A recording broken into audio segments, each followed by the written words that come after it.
Hey everybody, Tag, Life Done Free. Hey, I got lots of requests in my Midwest preparedness video to post some of the classes from the event. So today I present Fire Defense Systems Combat Tourniquet class. It was a good class, lasted an hour and 20 minutes, hour and 40 minutes. I did not post the entire video. I went through and tried to clean it up and try to get it down to something manageable, but I left everything, I think, with merit inside the video. So I hope you enjoy. Let's check it out. Come on. And Gary from Fire Defensive Skills, most of you know who they are. For those of you that don't, they run a shooting and defensive school here near the Topeka area, and they have graciously agreed to come out and give us a medical class today. So please welcome them and enjoy the class. All right. And I do have 4 vouchers to give away free classes to their schoolhouse. I just got to figure out how to do that raffle or giveaway separate from the other one. Hey, add it on to the rest of us. We're going to do it during the class. Oh. Cool. Well, thank you for having us. This is a pretty cool turnout. So far, we've enjoyed it. I will admit, I'm probably not excited for you guys to be out here during the storms. So, for me personally, I'm like, yeah, no, I don't want to hang out in the storms and all that. I've done it. It's fun to a degree. So, you guys enjoy the weather. I'm going to go home. I'm going to sleep in my bed. So, right, yeah, I'm not going to hang out during the storm. So, yeah, that's right. Yeah, think about us when you're like, yeah, this is not good. But anyway, so today what I really want to cover, and I don't think that we did a good job of putting it out there on the medical stuff. So it says basic first aid. I don't want to do basic first aid. Okay, hopefully you guys don't either. You'll understand how to apply direct pressure, right? If somebody is bleeding, applying direct pressure, calling EMS, all that crap. So good, you know how to do that. So what I want to do is I want to do more trauma stuff, right? I want to address people with major bleeding using tourniquets, chest seals, packing wounds, stuff like that. How many folks have already done things like that in training or real life? Okay, cool. So some of you have done this in training. Anybody real life experience packing wounds and tourniquets and stuff like that? 1 or 2? Cool. So if there's stuff in here that is updated or different from what you've done in the real world, I appreciate that. Come and talk to me after the class because I like to hear experiences. I like to hear about what happens in the real world. My background. So I am a police officer with Topeka Public Schools Police. Been doing that for about 7 years. I work at Highland Park High School. Most of you are like, Highland Park High School? No, it's a pretty good school. It's a great place to work. I'm busy with all kinds of stuff. Have we ever had to do crazy stuff at Highland Park? Unfortunately, I have been shot at there. I have wrestled a knife out of a kid's hand, but I'm here to tell you, overall, it's a good school and the kids are kids, just like any other school. You always have your problems, all right? I've also been in the Air National Guard at the 90th Security Forces for about 24 years. I re-up for 6. I've been to Iraq, I've been to Afghanistan. So a lot of the stuff that we're talking about and doing today is from the TCCC world, right? From Tactical Combat Casualty Care. So a lot of this stuff is going to be from that training. We are going to give you an opportunity a little bit later to get out and roll around in the dirt. If you would like to partake, then I would welcome you to partake. If you don't want to, then I understand you don't have to. And we're not going to require anybody because, well, this is your entertainment, this is your hobby, you're supposed to have a good time, and I don't want anybody to get out there and do something they're not comfortable with. Fair? Cool.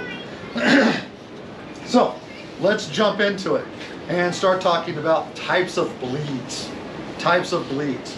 So there's 3 major bleeds, or 3 types of bleeds that we're going to be doing. 3 types of bleeds. Who can tell me the 3 types of bleeds, or at least one of the types of bleeds that we should be concerned about? Arterial.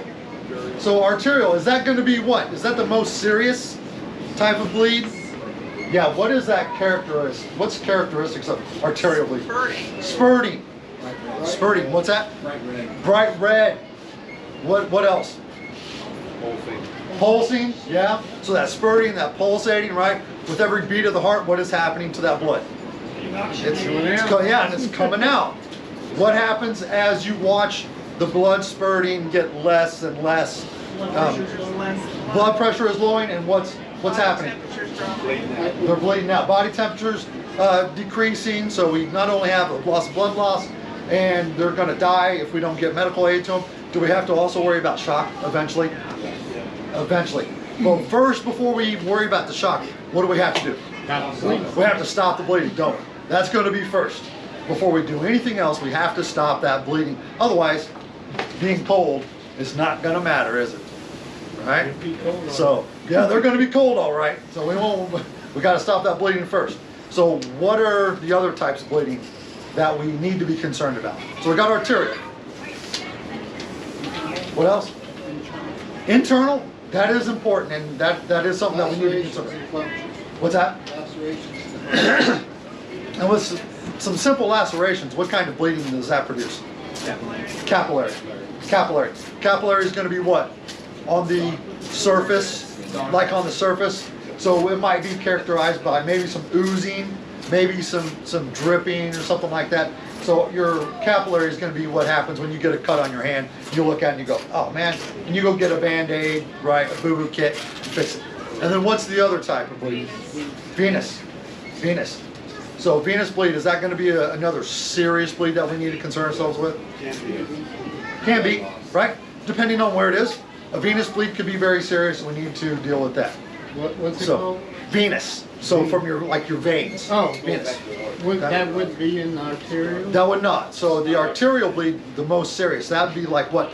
The femoral artery, right, or carotid, the brachial. So, you know, kind of understanding that those are the types of bleeds that we need to be concerned about. Arterial would be the most serious, right? Yeah. How long do we have? If somebody has an arterial bleed, how long do we have? 2 minutes? 2 minutes before they expire or get to that point where we can no longer help them? About 2 minutes, depending on what? How bad is it bleeding? How bad it's bleeding? What else? Where it is? How bad they're freaking How out. far How away bad is they're it from the heart? freaking out. How bad they're freaking out, right? How far away it is from the heart? Yeah, how far away is it from their heart? You know, one of the things that we can do too is do what when we make contact with them? What's something that we can do? We can try to what?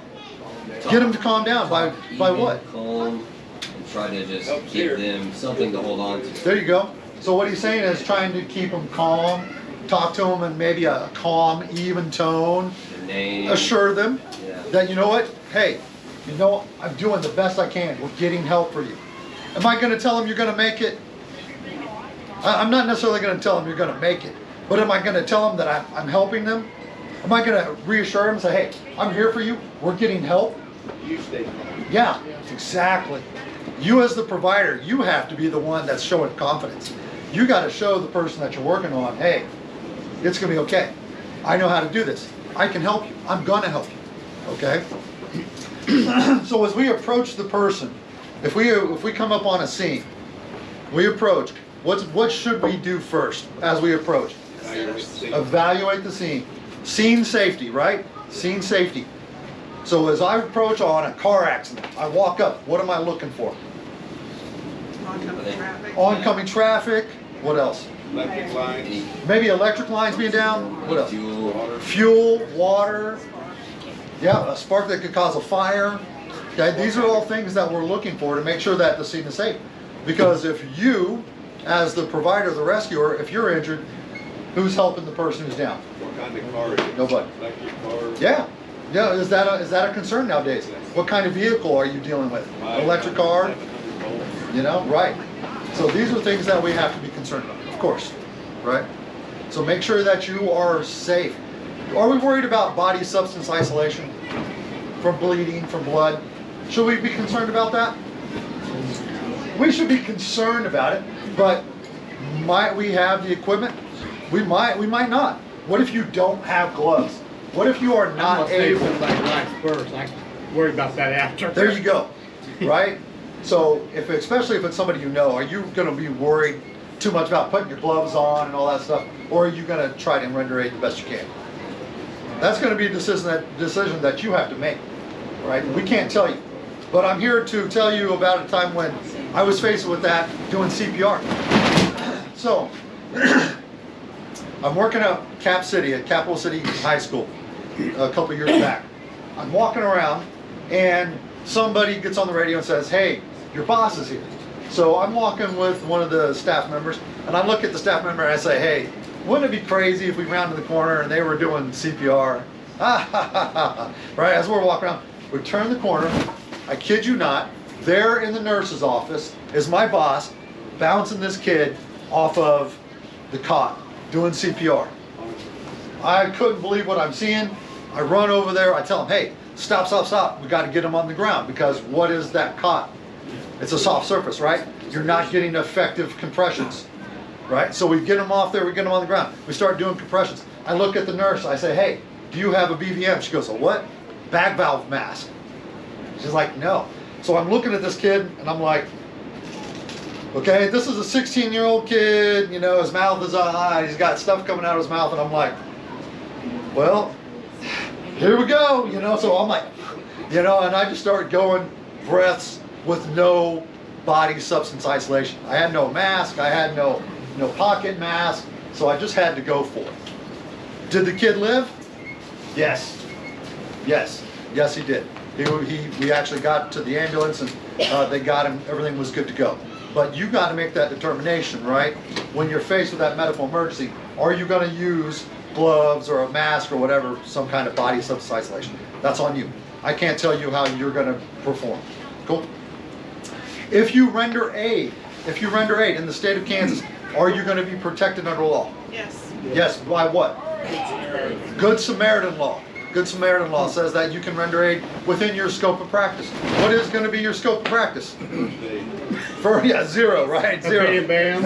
Right? So basically first aid is going to be your scope of practice, because you can articulate in court of law that you've been what? Through a CPR class once in high school, and you did a stop the bleed class or a tourniquet class of fire defensive skills one time 3 years ago.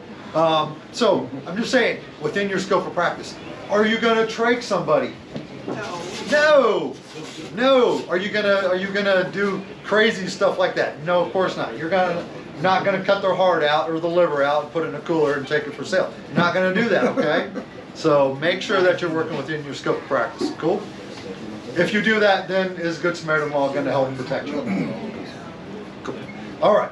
So with that, I know everybody's pretty much ready to get on with what you're here for, and that's to throw some tourniquets on each other and create some fun times and some memories, right? Yeah, yeah.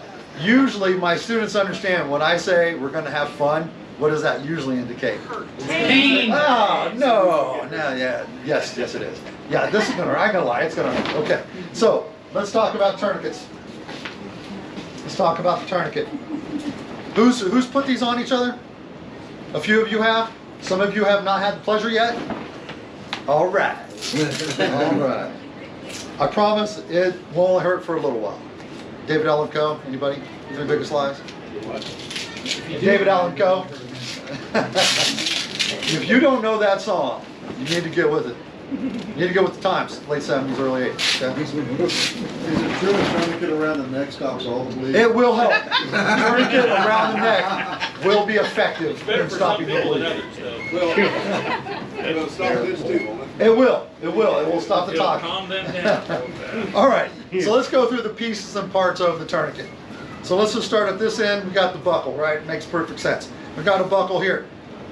Who knows what this is called? Windlass. Windlass. And what is this? I always call it like the windlass hook. The windlass hook, because it's going to hook in there. Okay? And so we have what? Like a closure, hook closure, if you will. We have the what? Strap. Good to go. Pieces and parts of the tourniquet. Now, how do we set this up for use? Here's something that I know people have seen, or maybe they don't. You'll notice the windlass is just kind of hanging out. What I'm going to do is I'm going to pull this nice and tight, and you see the windlass what? Kind of comes up, right? Tightens this little strap. So it's helping set up your tourniquet so that way it's ready for you to use. Now, I don't expect you to remember how I set this up. I'm going to give you an opportunity to work with a tourniquet so you can practice on your own here in a minute. But to set this up initially, what I'm going to do is I'm going to feed it through the buckle. Here's the one thing that maybe some of you have seen or maybe not seen. This was fairly new to most people that I work with. This is probably the only thing that you'll get out of this and go, oh, I didn't have that before. I'm gonna make a handle for myself. I'm actually gonna fold that over on itself. And now I have a handle to hold on to. Okay? So I'm gonna fold it down to where it's right about there. Now I'm gonna take this and I'm gonna fold it over one more time. Now my handle is sticking out. Now I can fold my handle over. Put the windlass in. You notice I put the strap on the windlass on the hook. And now it's ready to go into your holder. Why is it set up like this? If you need it one-handed, you have a handle. You have a handle so that way you can thread it through. And then you can maneuver that wherever it needs to be, right? You have a handle to, you can crank it down. Now you notice as I put this on,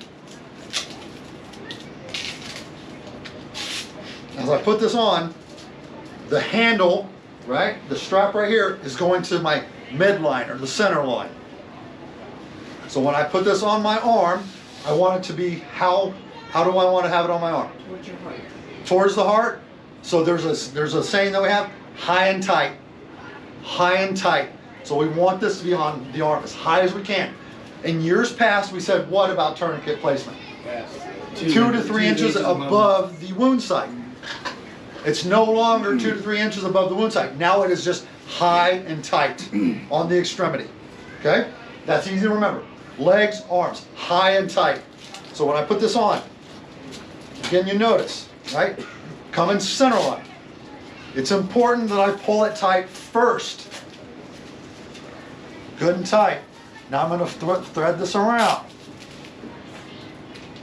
The windlass. Now I'm going to tighten the windlass until I see what? The blood stop. That's what I need to see. I'm going to tighten the windlass until I see the blood stop. Once the blood stops, I can take this over however it needs to be and then take the strap over the hook. Good to go. You'll also notice where the windlass was placed so I could handle it, so I could maneuver it. If I can put this closest to myself, I'm giving myself the advantage, right? So I can maneuver it. If the windlass is back here, you're not giving yourself any favors, are you? It's not going to be effective. So make sure you try to have the windlass here where you can access it. Make sense, everybody? Are you ready to play? Everybody's ready? All right. We're going to have my folks hand out the tourniquets to y'all. Well, I don't think we have enough for everybody individually. So if you can get with a friend so you can hurt your friends. Oh, yes. Yeah, right?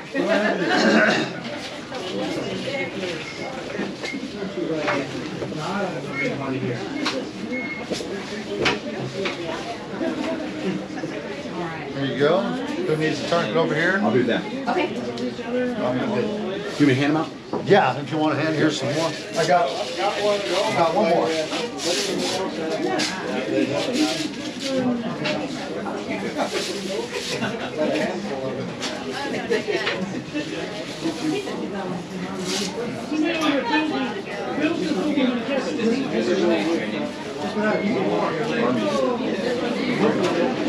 Who needs another?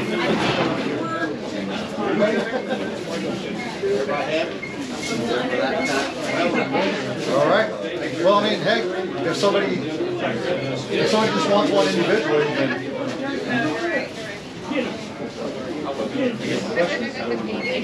Okay, we're all right. Are they going to do a demo here? Can you do a demo? Yeah. Like as you're teaching it, you're going to do a demo here? Yeah, I just did, but I'll do it again. Oh, you did? Yeah, but we'll do it again. We'll do it again. Yeah, I'll do it on her, so that way you can see it on. Whoa, that'll be fun. Yeah. I'm used to it. Oh, yeah. All right, so here we go, guys. So let's do it together. Let's do it together. So first and foremost, let's set it up. Let's set it up. So grab your tourniquet, put it like this. Let's set it up. I feel like I'm on an airline with a bunch of unruly passengers. All right. So set it up like this. Let's pull it tight. Pull it tight. There you go. All right. Once it's pulled tight, let's take the end of the strap. let's put it through the buckle. Leave, what, 6-8 inches? And then we're going to fold it over on itself to create a handle. So just, yep, just fold it over, creating a handle. All right. Once you get the handle created, now we're going to take it. You see how it just comes right up to the buckle? The tip of the handle comes right to the buckle. Now we're going to just take this and we're going to split it in half. And then we're going to fold it over. Now, put the windlass inside the hook closure.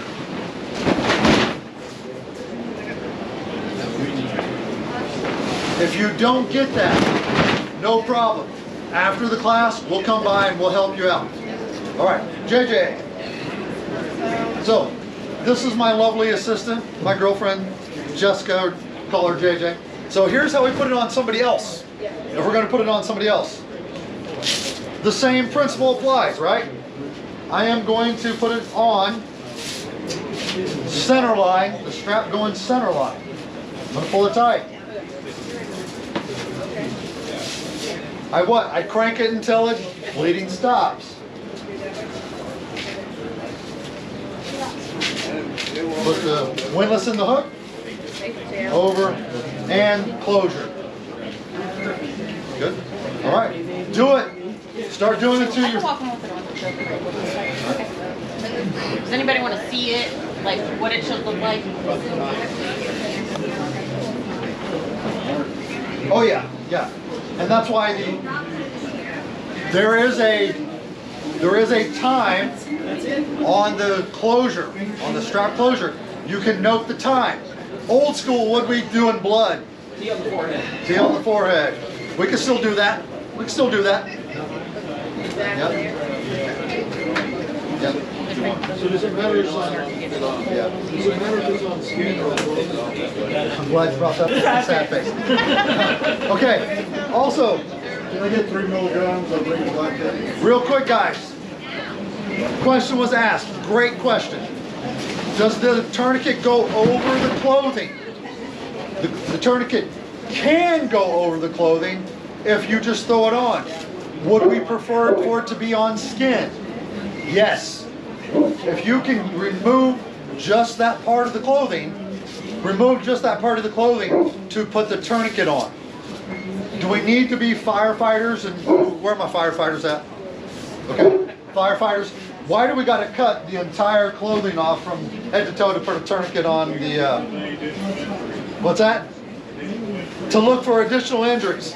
Okay, so, while I understand, I always like to give the firefighters a hard time on that because they love to cut the clothes off.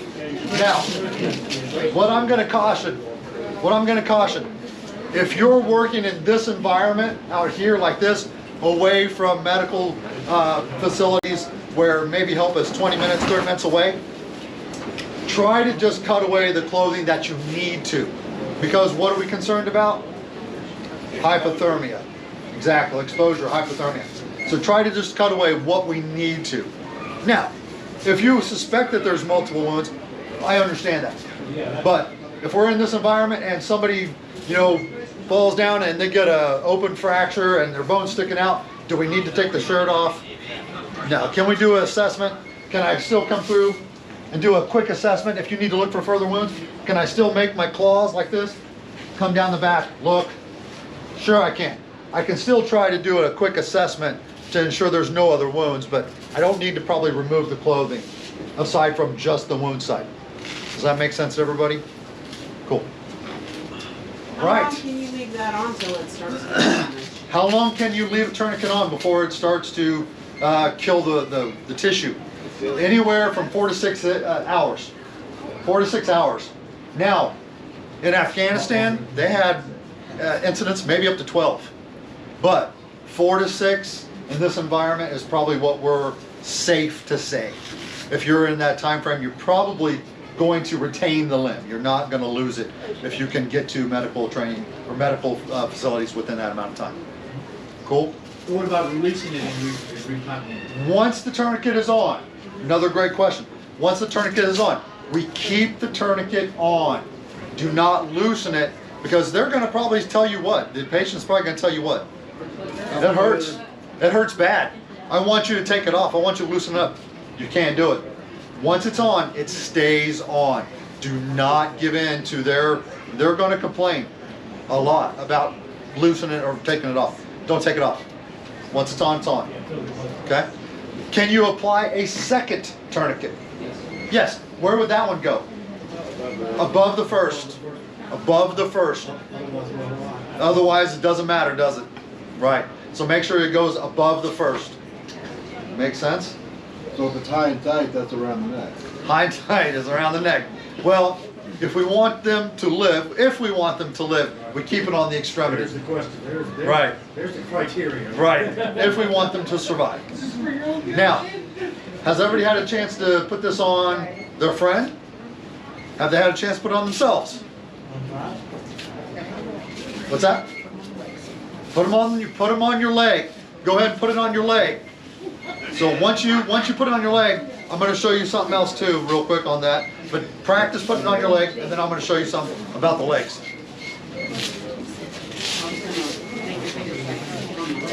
What's that? Have it lit so you got one on each leg doing a shoot house. Yeah. Watch out for the test. That's all I can tell you. Can I ask you a That's a question? little too high. Can I ask you a question? Sure. So, none of our staff, so, when you pull a sheet, you always want to keep it down pulse, so you don't lose the limb. Where are you in that? Like, tight enough to stop the bleeding, but ideally try to keep it pulse? No. So no pulse. So At this point, you don't give a shit if they don't bleed. we don't care. I mean, ultimately, we don't care, right? Because we want them just to live. And so for us in this environment, that tactical environment, right, I need that bleeding to stop. And so I'm actually going to check to see if there is a pulse. If there is a pulse, I'm going to tighten down more. Okay. That's what I said to my brother. I don't think we want a pulse. No pulse. Okay. Right? And check. Check. Check on the foot. Whatever the case may be, to make sure that there's no pulse.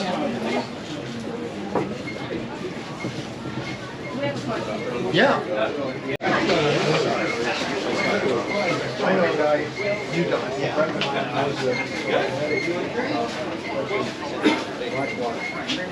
Yep. Thank you. All right, you guys ready for the next part? Hey, can you talk about the sources, quality of the product, and things to avoid? Sure. As far as tourniquets go? Yes. Have you? Good. So the question was asked, where do you get quality tourniquets? Can you order stuff on Amazon? I mean, you can, but right. I was getting ready to say, there's a lot of counterfeit tourniquets out there, right?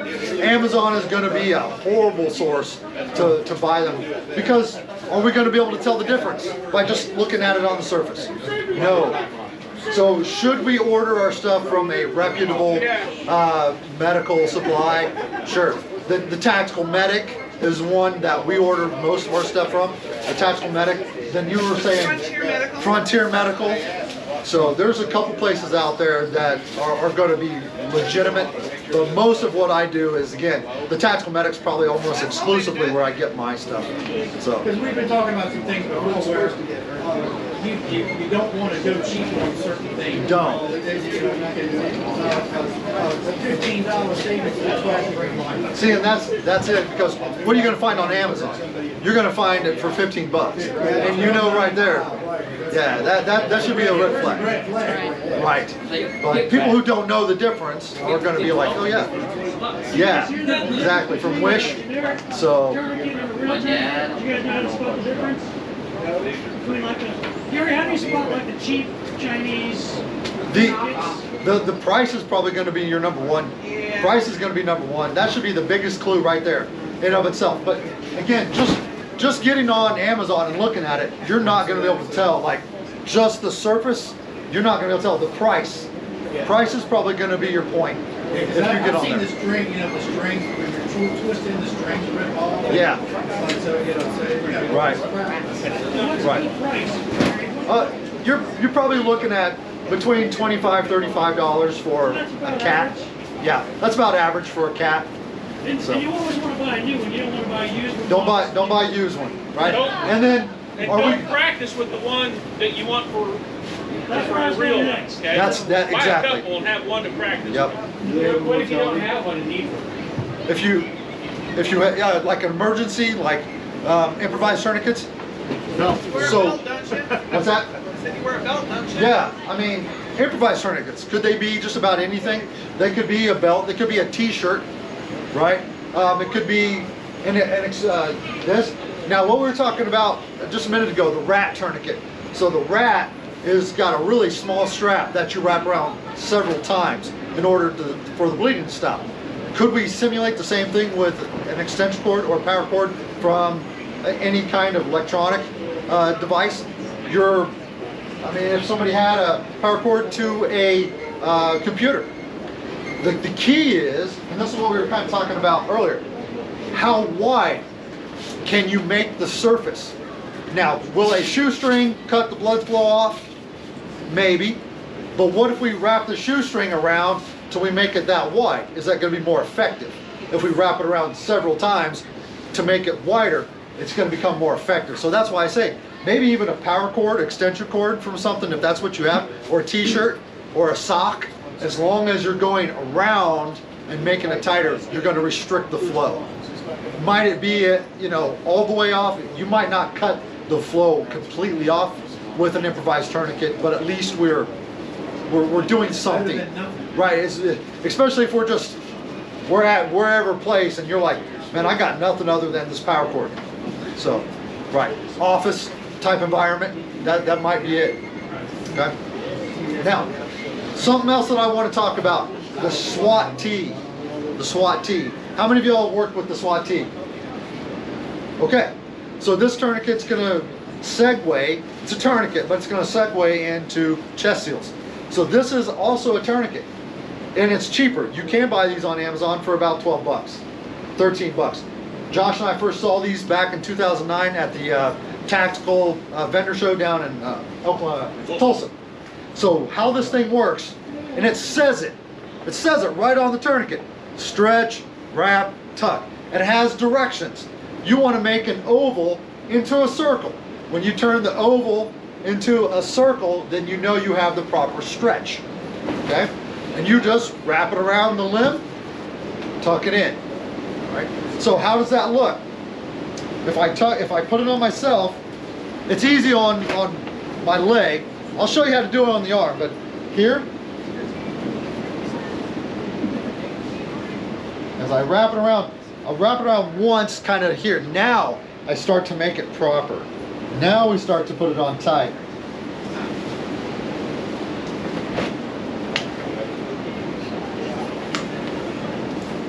So once you get it to a certain spot, I'm going to tuck it in on itself.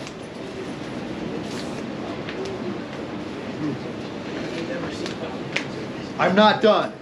All right. Now It gets worse. it gets worse. Let's make it more fun. So I put it on here. So now I'm going to actually roll it down on itself. There we go. Now it hurts. Okay. So it hurt before, but now I can feel the pulse. Now I can feel it in my leg going boom, boom. Okay. Once I do the twist. And now we talked about the rat. Look how thin it has become. So it's really not that wide. You can keep it wide if you stretch it tight enough. But if you want to be extra tight, you give it a roll.